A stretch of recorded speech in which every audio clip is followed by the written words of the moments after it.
और एक साहब आए मुझसे, मौलाना साहब आप तावीज़ दो मुझे कि ये हो गया, ये हो गया। हालांकि मैं तो तावीज़ देता भी नहीं, आप लोगों को पता है। यहाँ पर कभी कभार दम दुरूद के लेकर जाते, लेकिन ये भी यहाँ पर आकर वैसे मैंने तावीज़ दम दुरूद नहीं किया भैया, हम खुद गुनाहगार हैं। लेकिन एक आया कि मौलाना साहब जो है ना तावीज़ दो, ये मसला है। तो मैंने उसको ये कहा, मैंने कहा मेरा तावीज़ चले या ना चले इसकी गारंटी मैं नहीं देता, लेकिन तुम्हें एक गारंटी जरूर देता हूँ, अगर तुम वहां से तावीज़ लोगे तो ये गारंटी मेरी है, वो अमल करेगा। अब वो हैरान हो गया, भाई तुम गारंटी दे, बताओ मैं इससे तावीज़ लेता हूँ।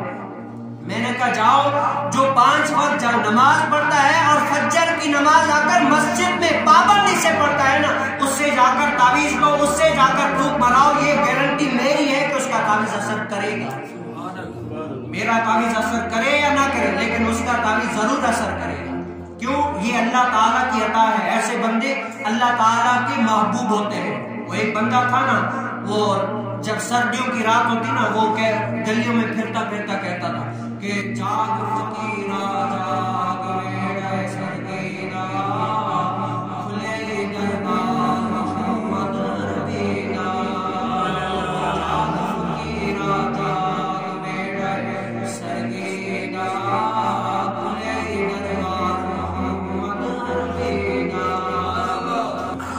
वो गलियों से गुजरता जाता, सर्दी होती थी, उसके हाथ में जो है ना ऐसे बोलता जाता और कहता जाग ले अफलाक के साए तले, वरना हशर तक सोना पड़ेगा खाक के साए तले। ऐ बंदे जाग ले, तुम्हारी सांसें जो है ना कट रही है, एक ब एक सांस जो है ना जा रही है, तुम्हारे दिन कम होते जा रहे, जाग ले अफलाक के साए तले, वरना हशर तक सोना पड़ेगा खाक के साए तले। ऐ बंदे जमीन के ऊपर जब तक हो जाग जाओ, वरना कब्र के नीचे तो सालों साल सोना ही सोना है। आज कंबल से बाहर निकलते हुए बड़ी परेशानी होती है, दिल नहीं करता, हर किसी का जो है ना सर्दी है। लेकिन आज आप गौसे पाक की बात पर अमल करते हुए कभी कब्रिस्तान की तरफ जाए, वो भी लोग थे जो कहते थे कि बड़ी सर्दी है। आज जो है ना वो खुले मैदान में, न उनके ऊपर रजाई है न चटाई है, कुछ भी नहीं है, वो सोए पड़े हुए, कोई पूछने वाला भी नहीं होता। अगर बेटा है तो बेटा है, बाप है तो बाप है, रिश्तेदार है तो रिश्तेदार है, सारे खुले आसमान के नीचे तले तना सोए पड़े हुए, कोई पूछने वाला ही नहीं। और जो अपनी आखिरत को आबाद करने की कोशिश करता है ना, अल्लाह ताला उसको जो है इस दुनिया में, उस दुनिया में सुरक्षित हो जाएगा। वरना दीन का काम तो अल्लाह ताला किसी से भी ले लेता है, दीन का काम तो हर कोई कर देता है, लेकिन ये सआदत की बात है कि मुझसे अल्लाह ताला दीन का काम ले।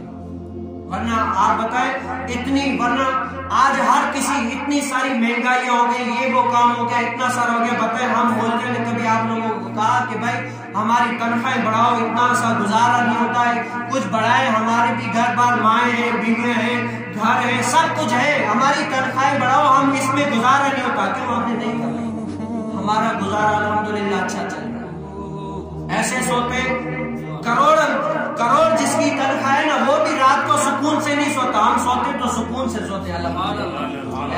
हम अगर हमने कहा होगा, हज में यही कहा होगा, भाई अगर आ रहे तो मस्जिद में कुछ आए, दीन की बात सीखें, दीन का काम करें। जो हिर्स है ना, वो ये है कि उखरवी कोई फायदा हमसे नहीं है, ये हिर्स है, बाकी कुछ भी नहीं है।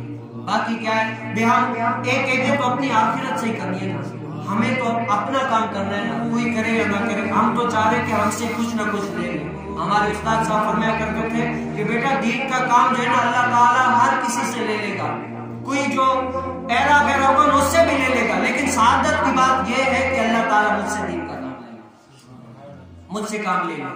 आप दीन को पेश करें, दीन को गले लगाए, दीन कभी भी आपका एहसान रखेगा नहीं, आपको दीन के एहसान के बदला वापसी देगा।